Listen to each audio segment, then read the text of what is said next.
Hi everyone. Listen very carefully. This might be one of the most important videos if you really want to improve your quant preparation for CAT 2026. Most of y'all are living in a bubble that quant will be manageable. Now there is one category of students who are very good, who have passed out engineering from a good college. They are living in a bubble that I can CAT crack anytime. I'm very comfortable with quant and I'll be able to do it comfortably. And there's a second category who's always blaming their weak maths background. Oh, I have never done maths in school so well. I was not a very good student. I was a weak student. Engineers have a much bigger edge over me in quant. I don't know how I will make it. I don't understand the difficult questions. And both these category of students are actually not having a plan on how to actually start solving and improve their quant or get better at it. Now, first of all, reality check for everybody. Everybody gets the same paper in the exam. Remember, everybody is going to get the same test, same amount of time. Yes, the cutoffs in terms of the overall cutoffs and at what you might get calls might be different for different people, but everybody is going to get the same test. So if you are cribbing today that I am weak at quant and an engineering student is better than me at quant, very frankly, doesn't matter. He's cribbing vice versa, that I will need a 99.9 something to get a good call from a very good IIM, while a non-engineering student might get it at 95 and 98 also. So let's stop cribbing all this and let's think what you should be doing. And very frankly, I think you should continue watching this video only if you're really serious about improving your quant strategy. So let's first tackle the problem of those students who are weak at quant. And let's hit the nail right on the head. You are weak at quant. So what should you be doing? You should study more. You should work harder. How do you start? The biggest problem most of these students have is that they feel, oh, if I start from the basics, do I have enough time? Very frankly, forget whether you have enough time or not. Do you have any other choice? The only choice you have is to start right from the basics. Go through the basic stuff, whether you're a iQuanta student or any other student. There is enough basic material available for everybody to go right through the basic stuff. When I say basic stuff, maybe even look at speed maths calculations, how to improve your calculations, basic formulas of geometry like area of rectangle is length into breadth, area of a triangle is half base into height. A lot of people even falter at addition of fractions, subtraction of fractions, and very, very importantly, learning how to convert English to maths. That's the most important part. A lot of times people don't read the questions enough carefully. In a question that is asked P plus Q and people are finding P and Q both. Happens to everybody. Start reading very, very carefully. Okay? Also, it is great to watch videos. We only create a lot of videos where we teach you how to solve questions and what are the best ways to solve it and all. But remember, studies will not happen by only watching videos. Watching videos and going and writing the CAT exam is like saying that I have watched all the videos of Sachin Tendulkar and Virat Kohli playing the best bowlers in the world, and now I will go and bat on the ground and I'll be able to do well. Doesn't happen, right? You just can't keep watching videos and learn. You have to start solving. You will have to solve, you will have to get stuck, you will have to make those mistakes, and you will have to improve. And that is the main place where actually improvement happens. Because improvement doesn't happen, yes, through learning, through seeing videos, you will learn how the exam or the mentor has solved it and what is the right way to solve it. But you will have to actually practice it on your own. That is a very, very important thing. So when watching videos, just don't watch videos, learn to pause the video in between and actually start solving. Very importantly, passive learning will not help you clear the CAT. You need to do active learning. Step 2, have a structured plan. What is it what you're going to start studying with? How do you start your studies? Yes, numbers is important, arithmetic is important, algebra is important, geometry is important. Where do I start from? Obviously, you need to do basics of everything. So for example, you need to start with numbers because there are some basics which you will require in arithmetic also. But even before that, you need to know basics of percentages and everything. So it's a mixture, and that is why doing the basic modules are very, very important. before you actually start your CAT studies. Okay, so now when you look at this, have a plan. Arithmetic is the most important module when it comes to CAT. Roughly out of the 22 questions which are asked in CAT, around 8 to 10 questions can be asked in arithmetic. And as I've always said, it is not about the number of questions. It is also about the how many level A questions come out from arithmetic. So if I look at arithmetic level, all the level A questions which are asked in CAT, out of which if I look at arithmetic, I'm sure comfortably 50% are from arithmetic. And that is why it becomes very, very important module. And that is why if anybody is looking to start with arithmetic, at iQuanta, we start our arithmetic module next week. So if you're looking, you can still join that batch. Okay, now let's go back to where do you start your preparation, or how do you structure your preparation for every chapter. Let's assume Quant has around 30 to 35 chapters. How do you structure every chapter ka preparation? First thing, whether you go for a live online class or an offline class or whatever that is, never go completely blank. Okay, suppose today's class is going to be on time, speed, distance. Revise at least the basic stuff. Know your basic properties. That speed is distance upon time. You don't need to know any. You don't need somebody to tell you this. That speed is distance upon time. Start thinking, how is speed measured? Okay, it is measured in kilometers per hour. If I have to convert kilometers per hour to meters per second, what are the ways to do it? So all these basic stuff. Know your formulas, basic formulas well. Understand things you've done upstream, downstream in school days. Go and visit it a little bit. What happens if you're going upstream, you're going against the water, your speed has to be less. If you're coming downstream, your speed has to be more.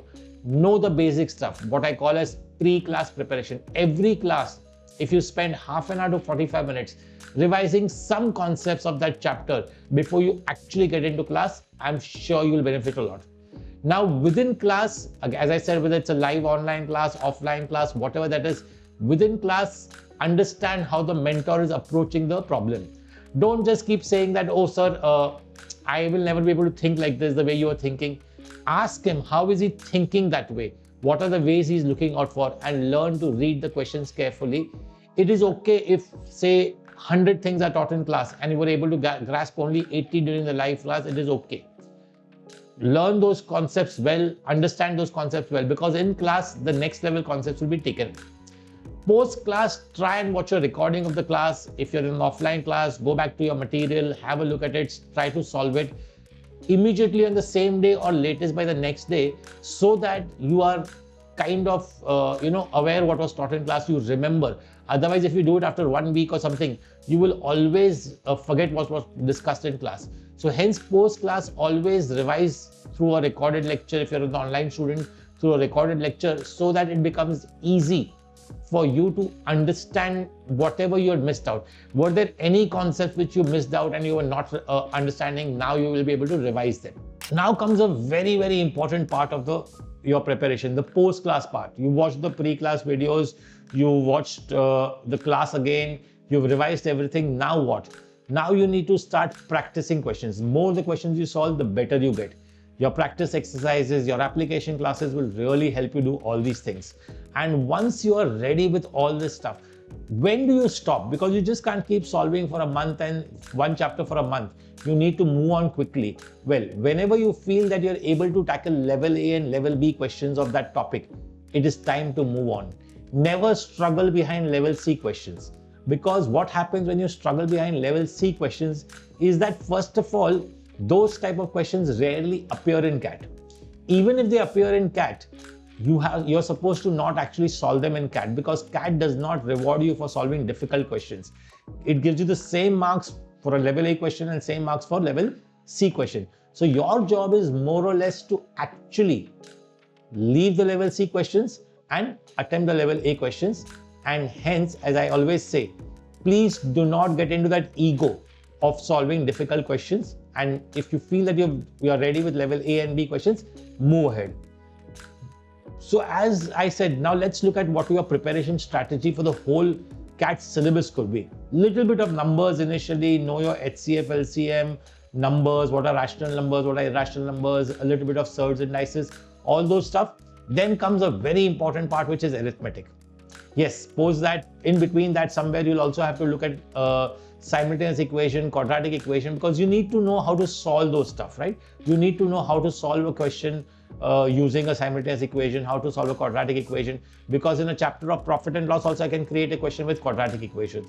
So all those things become very important.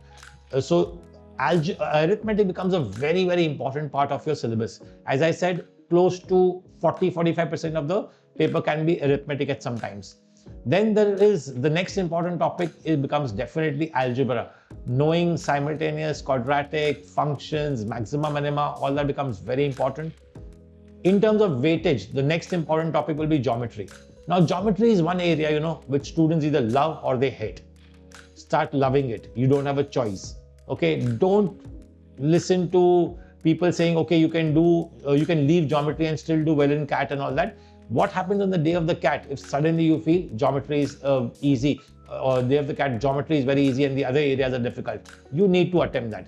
That is the way I would want you all to prepare. Okay.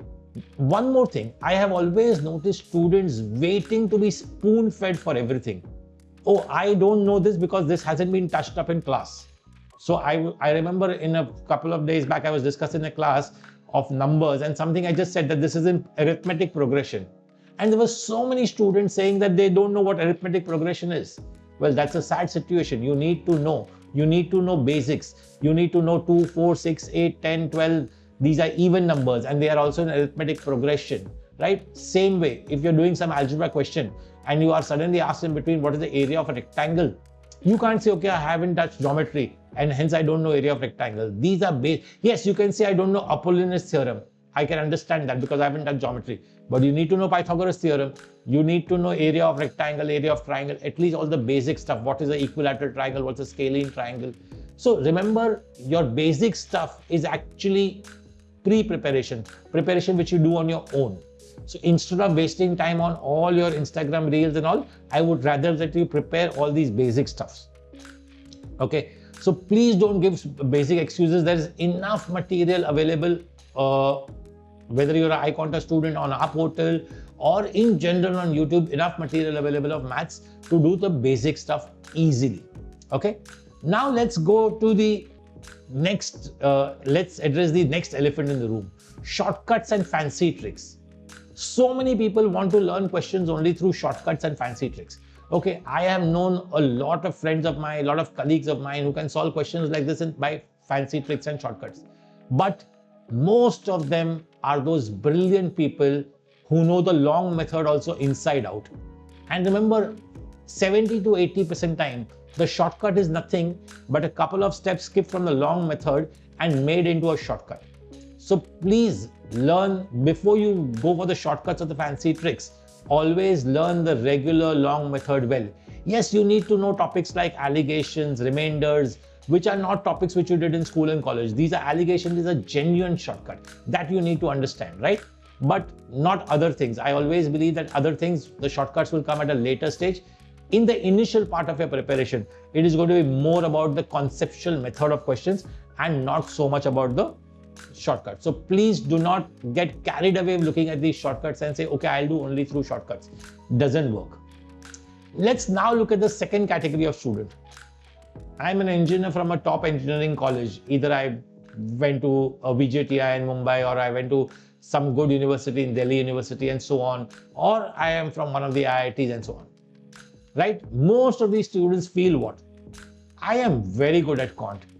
I can crack the CAT Quant easily. I've done the IIT JEE. I agree. Most of the people who've cracked the IIT JEE will be able to crack the CAT.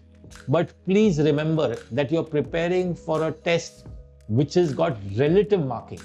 Remember, it's not a test with the absolute scores don't matter. The relative scores matter. Okay. So if a test is easy, do you know how to maximize your score? If the test is difficult, do you know how to actually plan it and get a score which is good enough to help you get a higher percentile? Most of the times, these people feel that mere se to ho jayega. I will take quant at the last. Let me concentrate more on verbal. I'll take quant at the last. And what happens is that, remember one more thing. In CAT, you always learn to sharpen your strong areas and manage your weaker areas. So please, if quant is your strong area, sharpen it. Learn how will you sharpen that strong area. What will you do? Start solving. Maybe you don't need to go through the pre-class videos, you don't need to do the basic stuff because you're good at quant. Start solving, start watching videos at 1.2x if you're comfortable. Okay, if you feel that, okay, a particular question, you started watching the video and you felt that the method is the same what you've also done, move ahead, no problem with that. But remember, the mentor will always teach you something, the way the CAT is to be approached. That is very, very important. That is what you might be actually lacking, because most of the time in the 12th standard and all, we are used to full marks. Like in 12th standard in maths, so many of you all might have got a 98 on 100 or 100 on 100 and so on. But in CAT, getting a 60% or a 70% can get you a 99.9 some percentile also. And I'm talking about 60 or 70 percentage of the marks. So if 22 marks or 22 questions are there, which is 66 marks, most of the time a 40 will be a great score. Okay, so that's how these are the things you need to learn, and that is why you need to learn. And these are the kind of students who actually get stuck in that ego solving. They get stuck, oh, there's a quant question, how do I not know it? And they get stuck behind it, while maybe a weak student will actually solve more ahead. So please do not assume that just because you're very good at quant, you don't need to practice. You also still need to practice a lot more. Then comes the part about the mocks. Now, we at iQuanta, the iCat mocks which we will have. Now you need to work on these mocks really well. When you write the mocks, you need to understand how the mocks work. What is the mock testing you? One mock is very easy, one mock is very difficult. One mock has heavy weightage from geometry. What we are trying to do is we are trying to prepare you for all kind of circumstances. And that is what you remember, you have to do very carefully. Okay. The last part, the final reality check. As I said, for every single seat at the top IIMs, you have thousands of students competing. Okay, thousands and thousands of students are trying for that one seat at the top IIMs. Remember, every time you're scrolling on Instagram for hours, you are binge watching a series on Netflix, or watching a 6-hour match on cricket match on TV. Every time you're doing that, somebody else somewhere is solving 20 more quant questions, solving a couple of more RCs and a couple of more DILR sets. What are you doing? Remember, don't give excuses. Sir, I am working, I don't have time. I have seen so many people working and learning to manage their time so well. So working for the whole day, but studying for 1 or 2 hours in the morning before going to work, and studying for 1 or 2 hours in the evening after work. This is the way you'll have to learn to manage your studies and your work. And same goes for college students. College students actually don't have that much of an excuse, because normally you have a lot more time with college. But if your college is, say, slightly more hectic or whatever, you need to think of it just like how working professionals think. Get that time slot and start studying hard. Very frankly, just because you've started in December or January your preparation doesn't make you an automatic qualification for the IIMs. People just feel that, oh, I've started in December, January, I have enough time and I'll manage it. Please remember, when you feel that I've started in December, January, I'll manage it. In fact, somebody will start in April, will actually overtake you very soon, because it is not the amount of time you spend, but the amount of quality time you will spend studying and the effort which you will make, which will help you clear CAT. Well, whatever I had to say, I've already told you. I hope you take this very, very seriously, and best of luck.